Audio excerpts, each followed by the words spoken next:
Resuming debate, reprise de débat. The honourable member for Saskatoon West. Thank you, Madam Speaker. It is really my distinct privilege to rise in the House today to speak in support of Bill C237, sponsored by my colleague from Burnaby South. It is a bill whose time has come, and I encourage all my colleagues to support sending Bill C237 to committee. Studying this bill at committee will send a powerful message to the electorate that says that this session of Parliament has the courage and conviction to assess and remedy why in 2016 isn't our Parliament representative of the electorate. It will say that we have finally moved beyond blaming individual women for not running for office to examine how the current structures, systems and institutions present barriers to women seeking to be elected as members of Parliament. And Bill C237 will make it possible for more women candidates to present themselves in the electoral process and therefore help more of them get elected. As they say, you can't win if you don't play, and so it is in electoral politics. You can't be elected if you're not able to run. We know from research that it isn't the electorate that doesn't vote for women candidates. Women candidates win elections at the same rate as men candidates. It is not the electorate, but political parties who fail to nominate a representative slate of candidates to the electorate. That's right. We also know that women candidates, from research, they need to work harder. They have to spend 10% more money on average than men candidates to get elected. Many of my colleagues hear the phrases gender equity and candidacy and financial incentive in the same sentence and instinctively shy away. They have a fear that somehow leveling the playing field could have a disruptive implication on the system. And it will. The system will be fair for all candidates. And personally, that type of disruption is something I am looking forward to. This bill is not about limiting the number of male candidates, and I'll repeat what the member from Burnaby South said earlier, and clarify that the threshold of 45% of candidates identifying as female was chosen to allow for the flexibility to choose the most qualified candidates.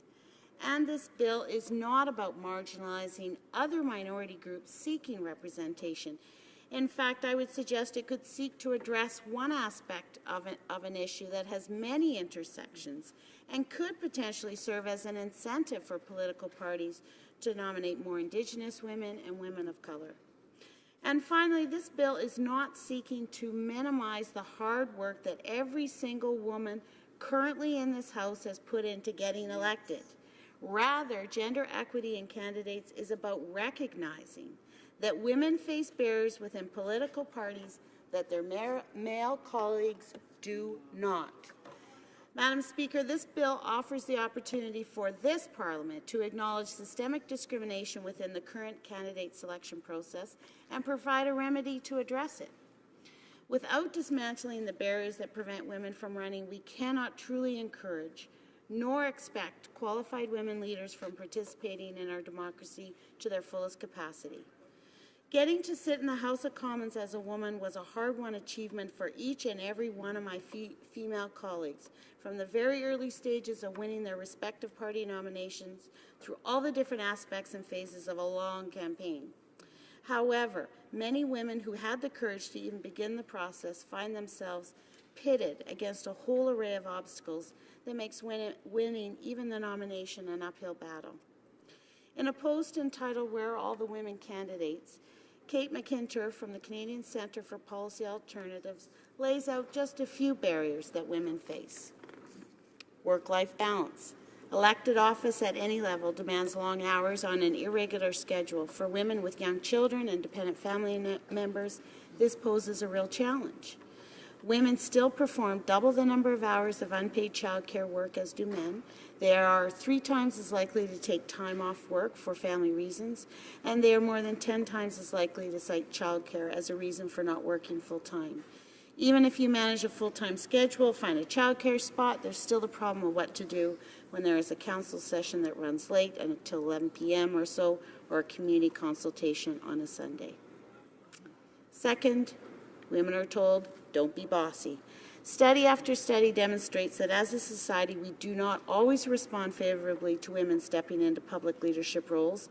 Female politicians in particular are often portrayed as overly aggressive. At the same time, female politicians are subjected to questions about their hair and clothes that have no parallel in the interviews with male politicians, or they get what is referred to as a princess treatment, all hair, no policy. And finally, violence. From the time they are teenagers, girls are subjected to harassment in public. That's a lesson that young women are learning about the risk of being in public, and it is an accurate lesson. Again, the presidential race in the U.S. provides compelling and distressing evidence that women are objectified, ridiculed, dismissed, and subjected to unequal and disrespectful treatment. Unless we feel too smug closer to home, the female Premier of Alberta has been subjected to death threats, misogynistic slurs, and other threats of violence. This has to stop. Madam Speaker, the statistics on this issue we've heard are familiar to all of us. It is 2016, and women still only hold 26% of the seats in the House of Commons, an all-time high. It's clear we must do better. Madam Speaker, this past International Women's Day, I had the privilege of participating in the Women in the House program. It was a pleasure to have two students from McGill University and the University of Toronto shadow me on March 8th and 10th, respectfully. The young women who shadowed me in March were bright and capable, and I know that they have much to offer in service to their communities and to this great country. And I want to make sure I do whatever I can to level the playing field so that these young women can one day take their seat in the House of Commons. But at the current rate women are being elected to the House of Commons, a gender-balanced House is not projected until the year 2075. And I'm sure that none of my colleagues thinks this is desirable nor acceptable. No. Of course, the unequal playing field in the candidate selection process is not the only form of systemic discrimination the women of Canada are subject to. As Vice Chair of the Special Committee on Pay Equity, I'm extremely disappointed that this so-called feminist government has decided to make working women wait another 2 years for a fundamental human right. This is completely unacceptable. There is no reason to postpone fairness.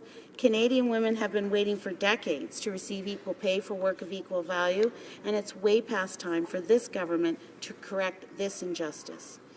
And this, Madam Speaker, is just another example of how women are systemically discriminated against. It is realities like the widening wage gap that make bills like C237 necessary. It is only logical to assume that higher numbers of female candidates will lead to more female representation, and with that perhaps a parliament that feels a greater urgency to tackle long-standing gender-based issues such as the wage gap. The time has come for this government to stop talking about its feminist values and start acting like feminists. Supporting Bill C237 would do just that. Bill C237 isn't about guaranteeing 50% women in the House. This bill isn't about guaranteeing anyone a seat in the House of Commons. This bill is about offering the electorate the opportunity of electing a House of Parliament that is more representative, that reflects them in the House of Commons. Canadians are not holding women back from being elected. It really is the systems and structures of our political parties that are. It is naive to say that somehow institutions and systems like political parties will somehow magically evolve in time to being free of sexist and racist barriers. There are limits to voluntary measures and good intentions. As my colleague from Ottawa, West Nepean, stated in her excellent speech to the House on Bill C237, in virtually every case where countries have achieved gender parity in Parliament, it has been done using mandatory legislative measures regardless of the electoral system. In Canada, at the current rate, even with party leaders who have a strong commitment to electing more women, we will not achieve parity for another 90 years unless we make some changes, which, in my view, cannot be left solely to the goodwill of political parties." End quote. Madam Speaker, I'm proud to say that the NDP has always had the highest percentage of female candidates, and that's because we have worked very hard to remove the barriers to women's participation. But we can and must do even better.